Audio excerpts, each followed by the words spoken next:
নমস্কার, আমি অ্যাস্ট্রো আচার্য সুস্মিতা শাস্ত্রী আবার হাজির হলাম। আশা করছি আপনারা ভালো আছেন, সুস্থ আছেন এবং আমার ভিডিওগুলো দেখার জন্য আপনাদের অনেক ধন্যবাদ এবং আমার ভিডিওগুলো সাবস্ক্রাইব করার জন্য, লাইক করার জন্য ধন্যবাদ। যারা সাবস্ক্রাইব করেননি এখনও তারা প্লিজ সাবস্ক্রাইব করবেন এবং কমেন্টসে আপনারা লিখবেন আপনাদের ভিডিওগুলো কেমন লাগছে এবং আপনারা কী জানতে চান এগুলো লিখবেন এবং অবশ্যই কমেন্টে হরে কৃষ্ণ রাধে রাধে কথাটা লিখতে বলবেন না, এটা লিখবেন। আমি আজকে একাদশী ব্রত কথা নিয়ে কিছু নিয়ম বলবো।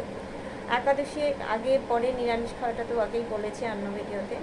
এবং একাদশীর দিন আমরা কি কি করব না, কি কি বর্জন করা উচিত, আমাদের সেদিন করা উচিত নয়। যেমন ধরো, সেদিন আমরা সাবান শ্যাম্পু দিয়ে স্নান করবো না, জামা কাপড় সার্ফ দিয়ে কাচবো না, নখ চুল দাড়ি কাটবো না, আমরা যারা হাজব্যান্ড ওয়াইফ আছেন তারা সহবাস করবেন না। এই যে কিছু নিয়ম, এগুলো করতে হয়। খাওয়া দাওয়ার নিয়মগুলো তো আগেই বলেছি। তো এই নিয়মগুলো পারলে আপনারা একাদশী দিন করবেন না।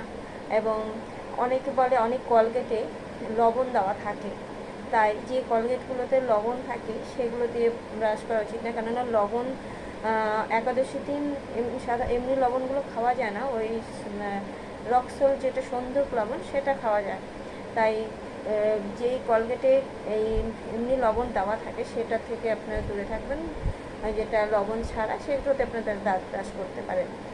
আর এমনি লবণ খাওয়া যাবে না, সরষের তেল খাওয়া যাবে না, সূর্যমুখী তেল কিংবা বাদাম তেল আপনারা খেতে পারেন, ঘি খেতে পারেন, সন্দক লবণ খাবেন, এগুলো সবজি রান্না করলে এগুলো দিয়ে খেতে পারেন। এমন স্যালাড হিসেবেও ফল সবজির সাথে সন্দক লবণ খেতে পারেন। আর হচ্ছে মাছ, মাংস, ডিম, পেঁয়াজ, রসুন এবং পঞ্চশস্য জনিত, যেমন চাল থেকে যেগুলো তৈরি হয়, গম থেকে যেগুলো তৈরি হয়, বিস্কিট টিস্কিট সমস্ত কিছু পঞ্চশস্য যেটা আছে আমাদের, সেগুলো থেকে আমাদের সমস্ত খাবার থেকে আমাদের দূরে থাকতে হবে, বর্জন করতে হবে। যারা একাদশী ব্রত পালন করবেন তারা এগুলো অবশ্যই পালন করবেন, কেননা একাদশী ব্রত পালন করতে গেলে এই নিয়মগুলো আমাদের মেনে চলা উচিত, তবে আমাদেরই ভালো হবে।